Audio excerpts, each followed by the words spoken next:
नमस्कार, बहुत स्वागत आप सभी का। आप देख रहे हैं आपकी बात मध्य प्रदेश। आपके साथ मैं हूं अभिलाष मिश्रा। मध्य प्रदेश में पंचायत चुनाव के लिए पहले चरण का मतदान खत्म हो गया, लेकिन उससे पहले बीजेपी और कांग्रेस अपनी अपनी जीत के दावे अब करने लगी हैं। कांग्रेस ने पंचायत चुनाव में 70% जगहों पर जीत का दावा किया है। उधर सीएम हाउस में निर्विरोध चुने गए पंचायत प्रतिनिधियों से सीएम ने मुलाकात की और इस पर कांग्रेस ने निशाना साध दिया है। कांग्रेस ने पंचायत चुनाव को प्रभावित करने का आरोप लगा दिया। कांग्रेस ने जिला पंचायत अध्यक्ष चुनाव में खरीद फरोख्त की आशंका भी जाहिर कर दी। उधर बीजेपी ने पलटवार करते हुए कांग्रेस के तमाम आरोपों को खारिज कर दिया है। बीजेपी का कहना है कि कांग्रेस के पास सिवाय शिकायत करने के कोई काम रह नहीं गया। ऐसे में बड़ा सवाल यह है कि आखिर जो समरस पंचायतों के प्रतिनिधि हैं वो किसके पाले में हैं, बीजेपी या कांग्रेस के? उससे भी बड़ा सवाल यह है कि कांग्रेस जिन पहले चरण में 70% प्रत्याशियों के, अपने समर्थित प्रत्याशियों के जीतने का दावा कर रही है, उसमें कितना दम है? और सबसे बड़ा सवाल तो यही है कि क्या पंचायत के अध्यक्षों के लिए, जिला पंचायत अध्यक्षों के लिए खरीद फरोख्त का दौर शुरू होने जा रहा है। इन सभी मुद्दों पर होगी आज आपकी बात।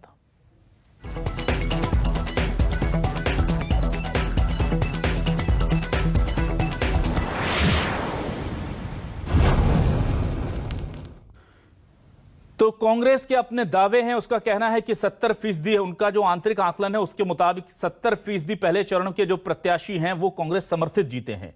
उधर बीजेपी ने इसे सपना करार दिया है। साथ ही साथ बीजेपी का दावा है कि पहले चरण से ही बीजेपी ने बढ़त बना ली है। दोनों पक्षों के दावे और क्या है उनके बयान जरा सुनिए।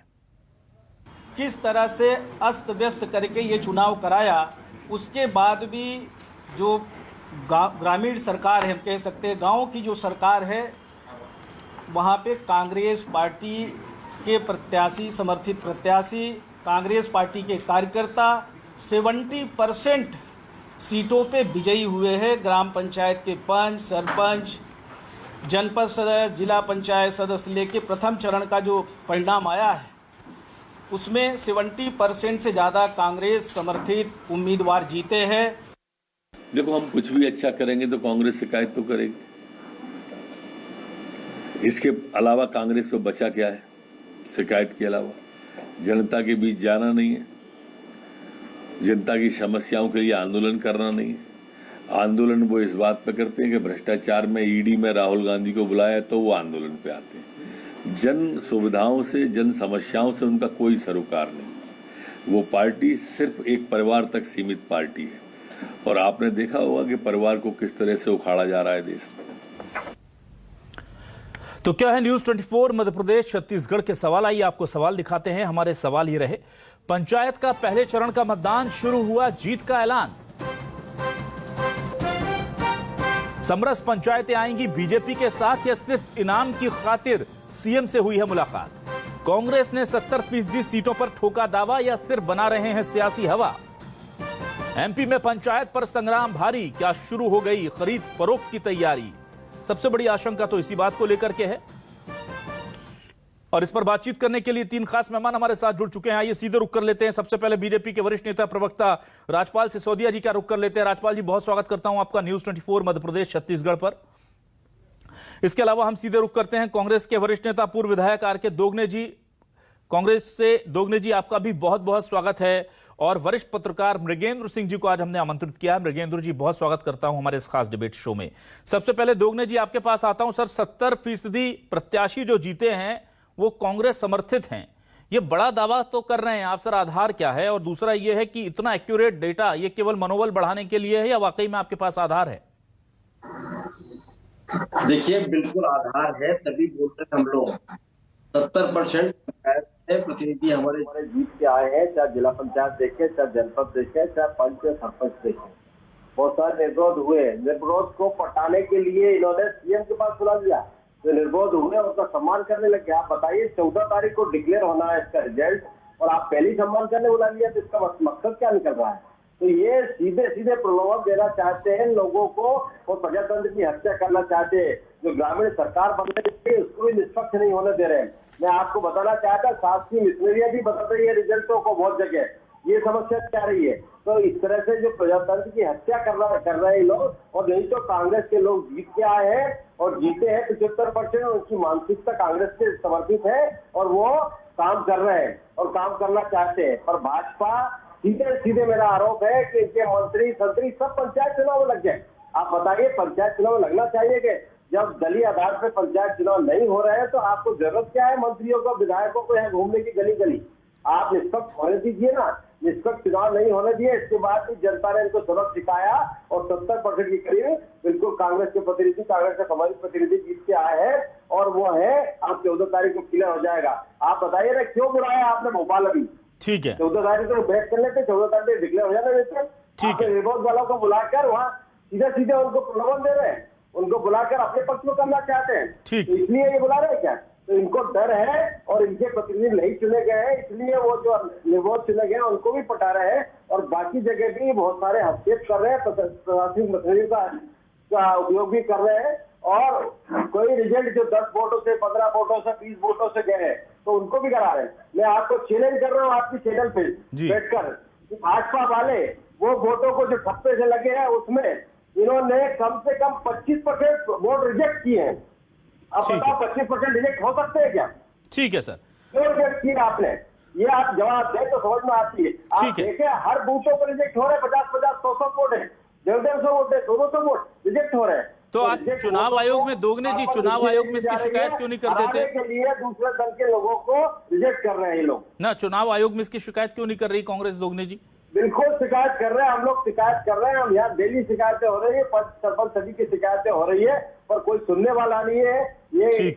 ये इनके अधिकारी बैठे हैं, कलेक्टर इनके बैठे हैं, इनके प्रशासनिक अधिकारी बैठे, कोई सुनने वाला नहीं है। इनके मंत्रियों के कहने पे पुलिस कार्रवाई कर रही है, हमारे लोगों को दबाती, कांग्रेस के लोगों को दबा रही है। ठीक है, ये स्पष्ट उदाहरण है। मैं आपको बताना चाहता हूँ, नहीं तो मैं आपको आपके चैनल से बता रहा हूँ। हमारे यहाँ कृषि मंत्री है कमल पटेल जी, उनकी जनपद भी हार गया और सरपंच भी हारा उनके गाँव का। आप उठा के देख ले रिकॉर्ड, सरपंच भी हारा, जनपद भी हार गया उनकी क्षेत्र का और जिला पंचायत भी हारा। ठीक है, मैं आता हूं राजपाल सिसोदिया जी के पास आता हूं आपके सवाल लेकर। सर सिसोदिया जी, बड़ा सवाल वो ये कह रहे हैं साफ तौर पर कि जब रिजल्ट 14 को आना है तो आपने पहले ही सदस्यों को जीता हुआ बता करके और उन्हें बुला करके सीधे तौर पर प्रलोभन दिया है सीएम से मुलाकात कराकर, और फिर आप ये भी कह रहे हैं कि समरस पंचायतों से जितने लोग निकल कर आए हैं वो सब बीजेपी समर्थित हैं। तो ये दोनों कड़ियां जुड़ती हैं सर, क्या कहेंगे आप? देखिए, मध्य प्रदेश के मुख्यमंत्री माननीय शिवराज सिंह चौहान जी ने एक आह्वान किया था कि गांव में वैमनस्य हटाकर परस्पर चौपाल पे बैठकर सर्वसम्मति से सरपंच, पंच, जनपद सदस्य के चुनाव किए जाए। ठीक है। और उस अपील को लोगों ने माना और मानकर उस पर अमल किया और अमल करके निर्विरोध तरीके से अपने गांव में सर्वसम्मति से अपने गांव का सरपंच चुनने का काम किया। और उसका सर्टिफिकेट 14 तारीख को मिलना है, 14 जुलाई को। ठीक है। परंतु चूंकि निर्विरोध निर्वाचित तो घोषित हो चुके हैं वो, और ऐसे में अगर वो लोग माननीय मुख्यमंत्री जी का अभिनंदन करने के लिए सीएम हाउस आते हैं तो इसमें मैं नहीं समझता हूँ कि किसी प्रकार के प्रलोभन की बात है। वास्तविक में तो उस पंचायत को इनाम मिलने वाला और वो इनाम की घोषणा हम पहले कर चुके हैं, एक बात। दूसरी बात, अभी कांग्रेस आरोप लगा रही थी कि 70% वो जीत गए। जब दलीय आधार पर एक तरफ आप कह रहे कि चुनाव नहीं हुए तो फिर वो कैसे जीत गए 70%? क्या उन्होंने समर्थन चुनाव के पहले किसी उम्मीदवार को दिया था जैसे भारतीय जनता पार्टी ने दिया था? अभी उन्होंने एक गंभीर आरोप लगाया था कि मंत्री विधायक घूम रहे थे। तो हमने, भारतीय जनता पार्टी ने पंचायत चुनाव में अच्छे कार्यकर्ताओं को, समाज के अग्रणी सदस्यों को, समाज सेवियों को हमने समर्थन देने का काम किया और वो चुनाव के पहले हमने उनको समर्थन दे दिया था और वो लोग जीत के आए, बड़ी भारी संख्या में जीत के आए। अब कांग्रेस ने 70% एक मनगढ़ंत आंकड़ा दे दिया और साथ में आरोप क्या जड़ दिया कि साहब हम लोग खरीद फरोख्त कर रहे हैं। मतलब अब अगली प्रेस कॉन्फ्रेंस करके कमलेश्वर जी ये कहेंगे कि साहब हमारे तो 70% जीते थे पर बीजेपी वालों ने खरीद लिए, प्रलोभन दे दिया। तो ये कांग्रेस जो है इस प्रकार से पहले से ही हार का ठिकरा फोड़ने की जो तैयारी करती है, ये पहले चरण में इनने कर ली। कभी ईवीएम पे ठिकरा फोड़ेंगे, कभी अब मतपत्र से चुनाव हो रहा है तो बोले इतने परसेंटेज में मतदान करने वालों ने अपने मत निरस्त कैसे कर दिए। इसमें भी सरकार का दोष। अरे भाई हम ईवीएम से करते हैं तो भी सरकार का दोष। हम मतपत्र से पंचायत चुनाव कराते हैं और मतपत्र निरस्त होते हैं, ठीक है सिसोदिया, तो भी बोले सरकार ने कर दिया। ठीक है सिसोदिया, ये नाच न जाने आंगन टेढ़ा वाली जो कहावत है ये चरितार्थ होती है। ठीक है सर। और अभी ना तो इन्होंने, कांग्रेस ने उम्मीदवारों का समर्थन चुनाव के पहले नहीं किया, पर चुनाव के बाद में ये क्या कहते हैं कि हमारे जीत गए। अरे भैया जब तुमने समर्थन ही नहीं किया चुनाव के पहले तो तुम्हारे कैसे जीत गए? ठीक है। क्या तुमने, भाजपा ने जिस प्रकार से उम्मीदवारों का समर्थन किया था चुनाव के पूर्व, मैं सवाल ले लूंगा सर, आपका समझ गया सर, किया क्या? मैं ले लूंगा सवाल सर। मृगेंद्र जी के पास आता हूं, नहीं आएगा। ठीक है, मृगेंद्र जी के पास चलते हैं। मृगेंद्र जी, मैं सर आपसे यह जानना चाह रहा था कि क्या 14 तारीख के रिजल्ट का इंतजार करने किए बगैर पहले ही बुला करके समरस पंचायतों के प्रतिनिधियों का सम्मान कर देना, आपको लगता है कि इसका वेट किया जा सकता था? ये अच्छी परंपरा नहीं है। और दूसरा सवाल, कांग्रेस का जो दावा है कि 70% पहले चरण में हमारे समर्थित प्रत्याशी जीते हैं, इसे कैसे देखते हैं सर?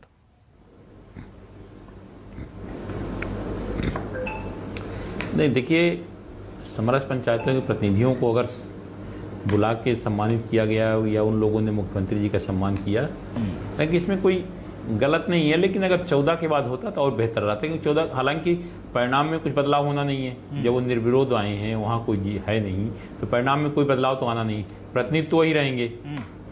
तो अगर ये हुआ था 14 के बाद होता तो और बेहतर रहता, क्योंकि तब आचार संहिता खत्म हो जाती है और इस दौरान भी कुछ चीज़ें थी, लेकिन इससे कोई ज़्यादा फर्क पड़ने वाला है नहीं, क्योंकि आप देख लें समरस पंचायतों से जो भी लोग आए हैं ना, किसी पार्टी के नहीं है। आज चाहे कोई भी दावा करते रहे, हालांकि बीजेपी ने कई जिलों में जिला पंचायत के जो सदस्य हैं उनको नॉमिनेट किया था, कांग्रेस ने नॉमिनेट नहीं किया अधिकतर जगह जी। अब दावा इस आधार पर किया जा रहा है कि ये कांग्रेसी हैं, ये भाजपाई हैं। मैं समझता हूँ कि जो प्रतिनिधि चुन के आए विशेषकर पंचायतों में, तो किसी पार्टी के उस पर नहीं आए, वो अपनी स्वयं की क्षमता, स्वयं क्षेत्र में काम, जनता से जुड़ाव और लगाव, इसके कारण जीत के आए हैं।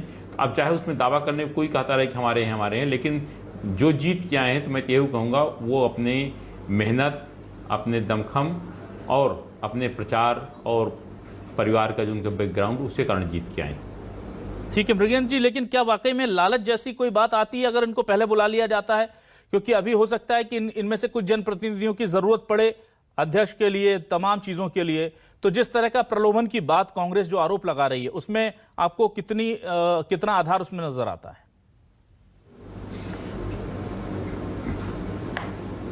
नहीं, देखिए, जो सरपंचों के बुलाए हुए प्रतिनिधि है, तो इनमें तो अब कोई बचा नहीं है, क्योंकि इस पे कोई सदस्यों की बात तो है नहीं। अब सदस्यों की बात आएगी जनपद पंचायत और जिला पंचायत में जी, तो उसको लिए मेरे ख्याल से वो लोग नहीं बुलाए गए थे। अब सरपंचों में कोई सरपंच के डायरेक्ट जनता चुनती है या पंच को डायरेक्ट जनता चुनती है, तो इसमें किसी बोर्ड की जरूरत पड़ेगी, किसी वो नहीं पड़ेगी जरूरत।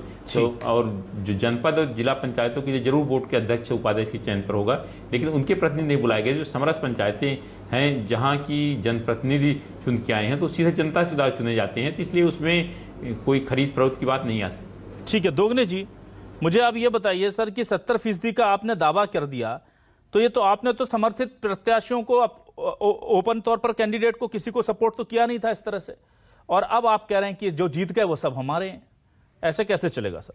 मतलब जो बीजेपी का नहीं जीत पाया वहां पर हम ये मान लें कि कांग्रेस का जीत गया, ये जरूरी है क्या सर? नहीं, देखिए मिश्रा जी, ऐसा नहीं है। जिस तरह से बातें हो रही है उस पर प्रॉपर बातें नहीं हो रही। हमारे जो वरिष्ठ पत्रकार जी ने जो बोला है, आप बताइए, वहाँ जनपद भी गए थे, जिला पंचायत के सदस्य भी गए थे, उनको भी बुलाया गया था, और उनको सिर्फ बुला के इसलिए गया था कि आपका सम्मान किया जा रहा, सीएम साहब का सम्मान करते, वो नहीं गए थे। उनका सम्मान किया जा रहा जनपद सदस्यों का या जिला पंचायत सदस्य या सरपंच चुन के गए, उनका सम्मान करने के लिए उन्होंने बुलाया था, ये कहकर बुलाया था, और उल्टा हो रहा है। आप देखिए, प्रवक्ता जी बोल रहे हैं कि वो सीएम का सम्मान कर रहे हैं। हाँ, ये भी गफलत। चैनल पर बैठ के, आपने चैनल में बैठ के झूठ बोल रहे हैं, तो ये कहाँ तक ले जाएंगे देश को, ये समझने की बात है मेरा। और आपने जो क्वेश्चन किया है कि ठीक है, ये जो सिसोदिया जी की आवाज दे दें प्लीज यार। सीएम को माला पिना रहे ना वो लोग, वीडियो देखो ना आप, वो सीएम का अभिनंदन कर रहे हैं ना, माला पिना रहे हैं सीएम को। भैया बुलाया था किस लिए, ये बताइए? मैसेज क्या दिया आप देखिए ना, वीडियो में देखिए ना, मैसेज क्या दिया था? ये को माला पिना रहा था, आपने माला दे दी, उसको बेचारा माला पिना रहा है। वो माला जो बोलोगे वो करेगा, सीएम हाउस में जाके क्या करेगा? और सीएम हाउस में क्यों बुलाया आपने? आप ये बताइए, क्वेश्चन मार्क वही लगता है, सीएम हाउस में क्यों बुलाया आपने? बने ना समरस किसकी अपील पे बने? सीएम की अपील पे। आप अपील कर देते। दोनों की आवाज थोड़ा बैलेंस कर लें प्लीज पीसीआर। क्या चाहिए आपको? आचार संहिता के बाद बुला देते आप? सीएम की अपील पे बुलाए, सीएम की अपील पर समरस पंचायत होती है, इसलिए सीएम को जो है अभिनंदन करने का अधिकार है। सीएम साहब की अपील के ऊपर समरस पंचायतें बनती है। आपके नेताओं में दम हो तो वो भी अपील करके देखते, वो भी समाज में अपील करते। अरे आपकी मानता कौन है, आपकी सुनता कौन है, आपकी अपील को कौन अपील है क्या आपके पास में? आप भी करते अपील, आपको किसने मना करा था? कमलनाथ जी अपील कर देते, कमलनाथ जी के निर्विरोध कर देता पंचायत। है क्या इतनी ताकत? ठीक है सर, ठीक है ना ठीक है सर ना। एक मिनट दोगने जी एक एक करके अपने पॉइंट रख लीजिए, फिर मैं आता हूँ।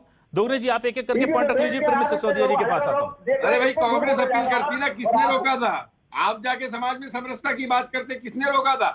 आप तो समाज में फूट डालने की बात ना। ठीक है दोगने जी प्लीज दोगने जी आप एक एक करके बात रख लें। दोगने जी ठीक है। सिसोदिया जी मैं आपके पास आता हूँ सर। सिसोदिया जी मैं आऊंगा आपके पास। दोगने जी पहले एक बार बात रख लें, फिर आपसे जवाब ले लेते हैं। दोगने जी बताइए सर, आप क्या कहना चाह रहे थे? मेरा कहना ये, भाजपा के लोग सिर्फ इसमें भी भ्रष्टाचार का जहर घोल रहे हैं पंचायत लेवल तक जाके। सरकारें तो कर रही है, नीचे तक भी घोल रहे हैं। आप बताइए पंच सरपंच या जो निर्विरोध आए, क्यों जरूरत थी? आचार संहिता का क्यों उल्लंघन किया? आपने क्यों बुलाया सीएम के पास में? आप 14 तारीख के बाद सम्मान कर देते हो उनका। ठीक है। या आपकी जनपद बन जाती, जिला पंचायत बन जाती, उसके बाद सम्मान कर देते। आपने कोई भी सिस्टम अपनाया नहीं है और सीधे प्रलोभन देने के लिए सीएम साहब के पास बुलाया। सीएम साहब से मिलके एक आम आदमी मिलेगा तो खुश होके और नीचे उसको डावाडाप कर लोगे। तो ये प्रजातंत्र है क्या? ये देश में प्रजातंत्र ऐसा चलाएंगे क्या? दोगने जी मेरे दूसरे सवाल का जवाब दें। 70% कैसे आप बोल रहे हैं सर? ये महाराष्ट्र में विधायकों की सरकार गिराई है, सरकार गिरा के खरीदी कर रही है। इसी तरह से ये पंचायत लेवल तक। दोगने जी बिल्कुल दोगने जी, लेकिन आप लोग भी तो दावा कर रहे हैं 70% का। दोगने जी आपने भी देखिए डिक्लेयर नहीं किए थे कैंडिडेट्स, और अब 70% का दावा कैसे हो रहा है? नहीं अभिलाष जी इसका करेक्ट कर लीजिए। हम लोगों ने डिक्लेयर किया था, कहीं नहीं हो पाए थे। बाकी जगह पे हमारा समर्पित हमने कहाँ हुए थे वो बता दो जरा। हमारे प्रत्याशी है और वो जीत के आए। ठीक है, आपको बता दो, मेरे पास अभी बैठे हैं 5 प्रत्याशी यहीं पे जनपद पे बैठे हुए मेरे पास आए हुए हैं कि हमारे पास प्रलोभन देने आ रहे हैं, हमको उठाने आ रहे हैं, हमको प्रशासन का दबाव बना रहे हैं। ठीक, हमारे घर भिजवाइए। आपको मैं अभी आपके सामने लाइव भी कर सकता हूँ। तो ये भाजपा के लोग सिर्फ दबाव की राजनीति कर रहे हैं और 70% बिल्कुल कांग्रेस के समर्थित जीत के आए हैं, ये स्पष्ट है। न दोगने जी एक बार जरा, आप कह रहे हैं कि आपके साथ लोग बैठे हैं और वो आरोप लगा रहे हैं कि बीजेपी उन्हें खरीदने की कोशिश कर रही, दबाव बना रही है। जी बिल्कुल दबाव बना रही है। चलिए मैं बताना कि आप इससे अंदाज लगा लीजिए कि मेरे यहाँ मंत्री कमल पटेल एक कद्दावर नेता है। आप समझते हैं, आप बार टीवी पर अपने बोलते हैं उसको कद्दावर नेता, और उनकी जनपद भी हारी, उनकी सरपंच भी हारा है वहाँ पे। ठीक है, राजपाल सिसोदिया जी बहुत गंभीर आरोप लगा रहे हैं दोगने जी, और महाराष्ट्र से लेकर के हरदा के छोटे सी पंचायत तक सीधे तौर पर कह रहे हैं कि हर जगह खरीद फरोख्त का खेल चल रहा है। बीजेपी क्या कहेगी? नाकामी छुपाने के लिए, नेतृत्व शून्यता छुपाने के लिए, नीति पार्टी के पास, कांग्रेस के पास है नहीं, नेता बचे नहीं, लोग इनको वोट दे नहीं रहे, इनके चुने हुए जनप्रतिनिधि इनको छोड़ के भाग रहे हैं, ऐसा एक बहुत विकराल स्वरूप कांग्रेस का देखने को मिल रहा है, जिसके अंदर कांग्रेस खुद अपने ही षड्यंत्र और अपने ही प्रपंच में फंस गई है। अब ऐसे में दोगने जी और बोलेंगे भी क्या? यही बोलेंगे जो बोल रहे हैं, क्योंकि 70% वो बता भी देंगे और फिर ये भी आरोप लगा देंगे कि खरीद फरोख्त तो शुरू हो गई है, और अगली प्रेस कॉन्फ्रेंस लेके कह देंगे कि सब चले गए, इनने खरीद लिए। लेकिन सिसोदिया जी मुझे एक बात बताइए, जिन जिला पंचायत सदस्यों का इस्तेमाल अभी अध्यक्ष वगैरह चीजों के लिए होना है, चरण के चुनाव, सिसोदिया जी उन्हें पहले बुला लिया गया, क्या आपको लगता है कि इसके लिए वेट करना था? अभिलाष जी, आप जिला पंचायत के सदस्य निर्विरोध नहीं चुने गए एक बार, जनपद के वहां मुख्यमंत्री कार्यालय में नहीं बुलाए गए, मुख्यमंत्री निवास पे नहीं बुलाए गए, मतलब गलत आरोप लगा रहे हैं और पंच बुलाए गए। ये आरोप झूठा लगा रहे हैं। मैं आपको बता रहा हूँ, जिम्मेदारी से बता रहा हूँ कि पंच और सरपंच बुलाए गए हैं, वे सीएम का अभिनंदन कर रहे हैं, सीएम उनका अभिनंदन कर रहे हैं। ये परस्पर अभिनंदन इसलिए हो रहा है कि सीएम ने यह आह्वान किया था। मुख्यमंत्री शिवराज सिंह चौहान जी की समाज को यह अपील थी कि पंचायतों को समरस बनाइए, और जिन लोगों ने समरस बनाया है वो लोग आज आए हैं मुख्यमंत्री जी के आह्वान का अभिनंदन करने के लिए, और मुख्यमंत्री जी भी उनका अभिनंदन कर रहे हैं। तो ये परस्पर अभिनंदन की जो बेला चल रही है, कांग्रेस उससे विचलित हो रही है, क्योंकि कांग्रेस के किसी नेता में इतनी ताकत और इतनी उसकी वॉइस में, आवाज में दम नहीं बची। ठीक सर। कि वो समाज को कोई आह्वान करे और समाज मान ले। ठीक सर। तो देश के अंदर प्रधानमंत्री नरेंद्र मोदी जब बोलते हैं कि जो सक्षम है वो गैस के ऊपर सब्सिडी छोड़े, तो करोड़ों रुपए की सब्सिडी छूट जाती है। शिवराज सिंह चौहान आह्वान करते हैं मध्य प्रदेश के पंचायत चुनाव के समय में कि गाँव में समरस पंचायत बनाई जाए, निर्विरोध पंच सरपंच के निर्वाचन किए जाए। हजारों की संख्या में इस प्रकार के पंच सरपंच चुन के आज मुख्यमंत्री निवास मैं मृगेंद्र जी के पास आना चाहूंगा। राजपाल जी, शिवराज सिंह चौहान की लोकप्रियता है। जी राजपाल जी, मैं मृगेंद्र जी के पास चलता हूं।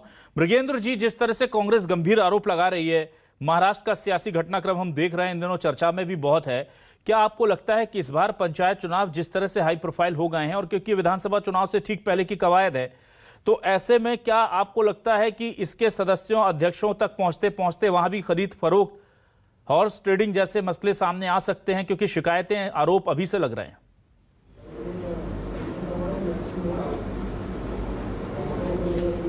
देखिए, पंचायत चुनाव हमेशा हाई प्रोफाइल रहे हैं।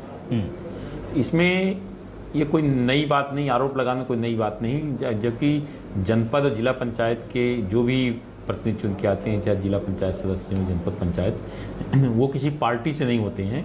तो निश्चित रूप से जब वो किसी दूसरी पार्टी के उम्मीदवार को वोट देंगे या किसी और को देंगे, तो क्यों देंगे ये जरा जांच के विषय रहता है इस पर। लेकिन किसी पर इस तरह सीधे आरोप लगाना कि आप हॉर्स राइडिंग कर रहे हो, ठीक नहीं। लेकिन मैं समझता हूँ जो एक दूसरी पार्टी को देंगे जो के आते हैं, तो कहीं ना कहीं कुछ न कुछ उसमें आगे के लिए रणनीति बनाई जाती है कि आगे उन्हें कुछ वादा किया जाता है, उसी कारण आते हैं। रही दूसरी चीज़, दोगने जी ने कहा था कि जिला पंचायत और जनपद पंचायत के सदस्य भी आए थे, तो मेरी जानकारी नहीं आए थे। जिला पंचायत के 2 सदस्य ही प्रदेश में निर्विरोध चुने गए हैं। एक सागर जिले से हीरा सिंह राजपूत और एक जबलपुर जिले से प्रतिभा सिंह जी पूर्व विधायक हैं, उनका बेटा। मतलब 2 ही चुने गए जिला पंचायत। मेरी जानकारी के अनुसार दोनों मुख्यमंत्री निवास में नहीं थे।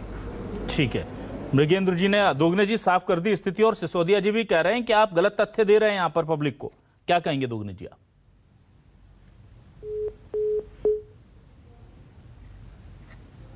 लगता है दोगने जी का फोन चूंकि कट गया, हम दोबारा जोड़ेंगे। राजपाल सिसोदिया जी, अब मुझे ये बताइए, अभी बड़ा दावा कांग्रेस ने कर दिया है और अभी वोटिंग बाकी है, तो क्या आप इसको देख रहे हैं कि एक तरह से अपने कार्यकर्ताओं में उत्साह भरने के लिए ये सिर्फ सियासी दावे हैं, या इसके पीछे कोई हकीकत भी है?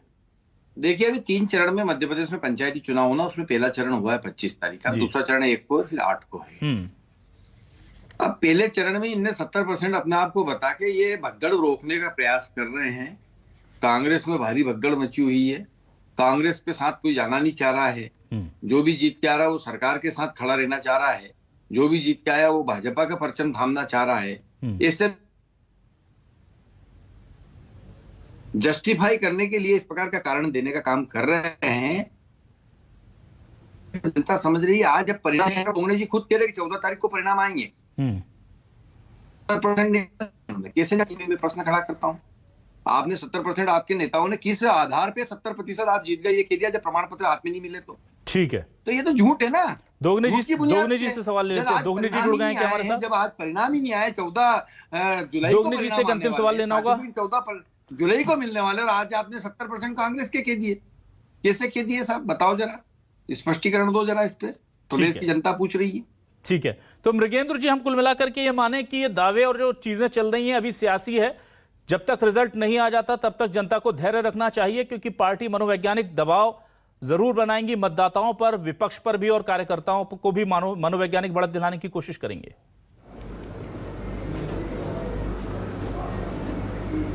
निश्चित रूप से ये जो कांग्रेस पार्टी ने दावा किया है कि कार्यकर्ताओं को मनोबल बढ़ाने के लिए, क्योंकि अभी किसी पार्टी के आधार पर ये प्रतिनिधि नहीं चुने गए हैं। प्रतिनिधि, मैं पहले भी कह चुका हूँ कि वो अपनी मेहनत, अपनी लगन और क्षेत्र में किए गए कार्यों के कारण आए हैं। तो जब तक तीनों के परिणाम नहीं आ जाते हैं, अभी 2 चरण की और आने हैं। हालांकि ये केवल एक मतों गिनती हुई है, विजयी होने के प्रमाण पत्र 14 तारीख को दिया जाएगा। लेकिन चूंकि परिणाम नहीं बदलते, सबको दे दिया गया मतों की गिनती करके, तो जब तक पूरे स्थिति स्पष्ट नहीं हो जाती तब तक नहीं कहा जा सकता किसके जीते हैं किसके हारे हैं। फिर ऐसा पार्टी से कि है नहीं, जिसको दावा करना हो करता रहे। ठीक है सर। दोगने जी चूंकि तकनीकी दिक्कत की वजह से हमसे जुड़ नहीं पाए, मैं माफी चाहूंगा दोगने जी से। राजपाल सिसोदिया जी, मृगेंद्र जी, दोगने जी, तमाम लोगों का बहुत बहुत शुक्रिया इस डिबेट में हमारे साथ देने के लिए। तमाम दर्शकों को नमस्कार।